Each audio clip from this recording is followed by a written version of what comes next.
శక్తిలో ఉన్న ఆ మృగం అక్కడ కూడా వాణ్ణి ప్రశాంతంగా ఉండనివ్వలేదు. శక్తి శక్తి ఏమైంది శక్తి శక్తి శక్తి ఏమైంది శక్తి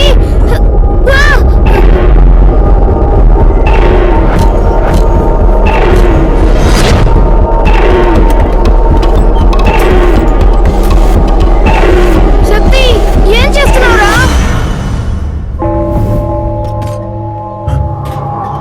రేయ్ డబ్బును తీసుకుంది ఎవరా? శక్తియే తీసుకున్నాడు.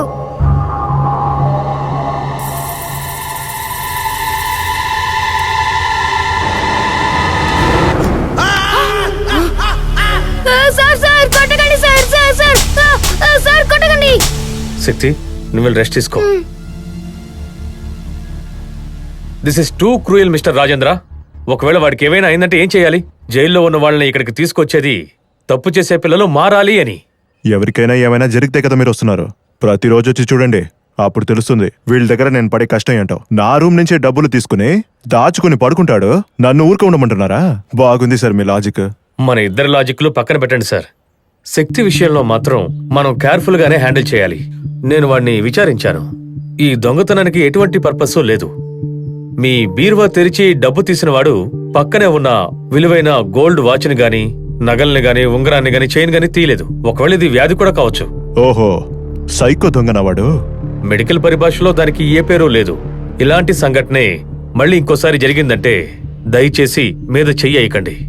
వాడు పెద్ద క్రిమినల్ గా మారడానికి అది ప్రధాన కారణం అవ్వచ్చు.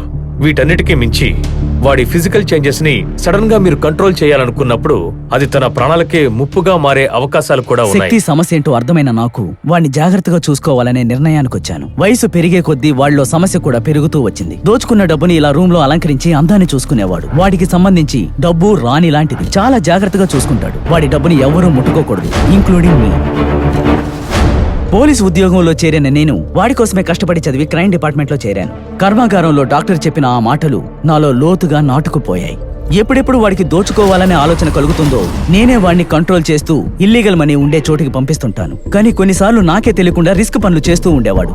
శక్తి ఒక పెద్ద గజ దొంగనే తెలుసు, కానీ వాడు ప్రతిసారి దోచుకునే ముందు ఆ సమస్యని కంట్రోల్ చేసుకోలేక వాడు పడే అవస్థ, అందులో నుంచి బయటికి తీసుకురాలేకపోయానని నేను పడే బాధ ఇంకెవ్వరికీ తెలియదు. ఇలాంటి దారుణమైన వ్యక్తిగతాన్ని మార్చి ఇలా కథలు చెప్తున్నావే, నీకు సిగ్గుగా లేదా? ఇలా చూడదియా, ప్రేమలోను స్నేహంలోను విశ్వాసంగా ఉండడానికి కారణం అవసరం లేదు. వాడి సమస్యల్లా డబ్బే, దోచుకోవడమే దానికి ట్రీట్మెంట్. నువ్వేడికి చేస్తున్నది ఎంత మాత్రం హెల్ప్ కాదురా, కేవలం ఫ్రాడ్. ఇలా చూడు, శక్తి నా ఫ్రెండ్. వాడి ప్రాణాలకి ఎలాంటి ప్రమాదం కలగకూడదనే నేను పోరాడుతున్నాను. నువ్వు నన్ను మోసగాడు అనుకున్నా అనుకో, అందుకు నేను బాధపడ్ను.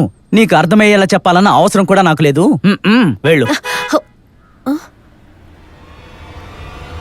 Shit.